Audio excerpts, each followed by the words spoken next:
السلام علیکم دوستو، عالمی منظرنامے میں اس وقت ایک بڑی اہم پیش رفت ہوئی جب اقوام متحدہ میں امریکی صدر نے خطاب کیا، لیکن کچھ ہی دیر بعد اس منظر کو دھندلا دیا گیا جب کینیڈا اور بھارت نے سکھ رہنما کے قتل پر ایک دوسرے کے ایلچیوں کو بے دخل کر دیا۔ یہ معاملہ اس وقت بین الاقوامی میڈیا کی خبروں کی زینت بنا جب کینیڈا کے وزیر اعظم جسٹن ٹروڈو نے جلاوطن ہردیپ سنگھ نیجر کے قتل میں ہندوستان کے ملوث ہونے کا الزام لگانے کے بعد بھارت کے اعلیٰ انٹیلیجنس حکام کو کینیڈا سے نکال دیا۔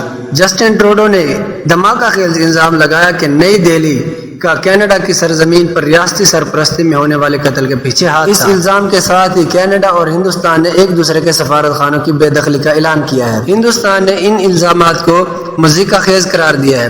منگل کے دن بات کرتے ہوئے کینیڈین وزیر اعظم ان الزامات پر ثابت قدم رہے کہ سکھ آزادی کے وکیل ہردیپ سنگھ نیجر کی موت میں بھارت ملوث ہے، جسے جون میں برٹش کولمبیا کے سرے میں گولی مار کر ہلاک کر دیا گیا تھا۔ ہندوستان اور حکومت ہند کو اس معاملے کو انتہائی سنجیدگی کے ساتھ لینے کی ضرورت ہے۔ ٹروڈو نے کہا، ہم اشتعال انگیزی بڑھانے کی کوشش نہیں کر رہے، ہم صرف حقائق کو بیان کر رہے ہیں جیسا کہ ہم انہیں سمجھتے ہیں۔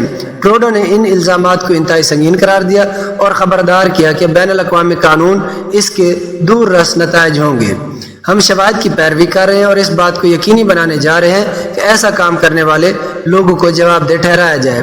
پیر کے آخر میں کینیڈا کے وزیر خارجہ نے کینیڈا میں کام کرنے والے ہندوستان کی غیر ملکی انٹیلیجنس کے سب سے سینئر رکن پون کمار رائے کو ملک بدر کر دیا تھا۔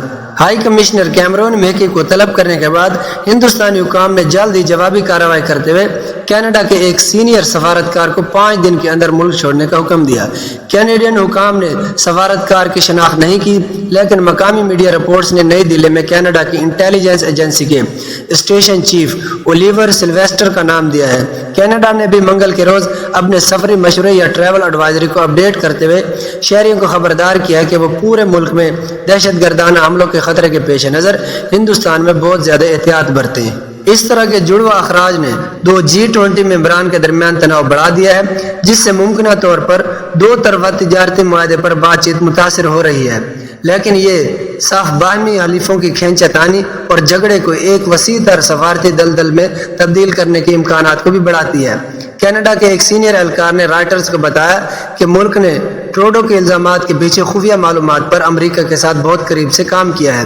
منگل کو ایک بیان میں امریکی محکمہ خارجہ نے کہا کہ وہ الزامات پر شدید فکر مند ہے اور بہت اہم ہے کہ کینیڈا کی تحقیقات آگے بڑھیں، لیکن حکام نے اپنے کینیڈین ہم منصبوں کو انٹیلیجنس فراہم کرنے کی تصدیق نہیں کی۔ برطانوی وزیر خارجہ جیمز کیلوری نے کہا کہ ان کی حکومت کینیڈا کی تحقیقات کی حمایت کرتے ہیں۔ انہوں نے مزید کہا کہ وہ انکوائری میں ہندوستان کے مکمل تعاون کی توقع رکھتے ہیں، لیکن ہندوستان کی وزارت خارجہ نے کہا کہ سفارتکار کا اخراج ہمارے اندرونی معاملات میں کینیڈین سفارتکاروں کی مداخلت اور ہندوستان مخالف سرگرمیوں میں ان کی شمولیت پر بڑھتی ہوئی تشویش کی عکاسی کرتا ہے۔ ہندوستان نے ایک بار پھر الزام لگایا کہ کینیڈا خالصتانی دہشت گردوں اور انتہا پسندوں کو محفوظ پناہ گاہ دے رہا ہے، جس سے اس نے خبردار کیا کہ ہندوستان کی خود مختاری اور علاقائی سالمیت کو نقصان پہنچا ہے۔ ہندوستان نے طویل عرصے سے کینیڈا سے مطالبہ کیا ہے کہ وہ سکھوں کی آزادی کی تحریک کے خلاف کارروائی کرے، جس پر ہندوستان میں پابندی عائد ہے، لیکن سکھوں کی بڑی آبادی والے ممالک جیسے کینیڈا، آسٹریلیا اور برطانیہ میں اسے حمایت حاصل ہے۔ پنجاب سے باہر سکھوں کی سب سے بڑی آبادی کینیڈا میں ہے، جہاں تقریباً 7,70,000 سکھ آباد ہیں، جو کینیڈا کی آبادی کا 2% ہیں۔ سکھ مت مذہب کو اپنا مذہب اپناتے ہیں۔ سوشل میڈیا پر ممتاز ہندوستانی شخصیت نے ٹروڈو پر کڑی تنقید کی۔ ایک قانون ساز نے کینیڈین وزیر اعظم کو اس وقت کرۂ ارض پر موجود رہنما کے طور پر نقاب پوش سب سے بڑا جوکر قرار دیا اور حکام کو مشورہ دیا کہ وہ کینیڈین ہائی کمیشن کے لیے سیکورٹی کم کریں۔ گورو آریہ نے کہا کہ سفارتی مشن کو بند کر دینا چاہیے اور کینیڈین کو خبردار کیا کہ دکانیں بند کر دیں اور نکل جائیں اس سے پہلے کہ آپ کو باہر نکال دیا جائے۔ کینیڈا کی اپوزیشن کنزرویٹو پارٹی کے رہنما پیئر پویلر نے بھی اس واقعے پر شدید تحفظات کا اظہار کیا۔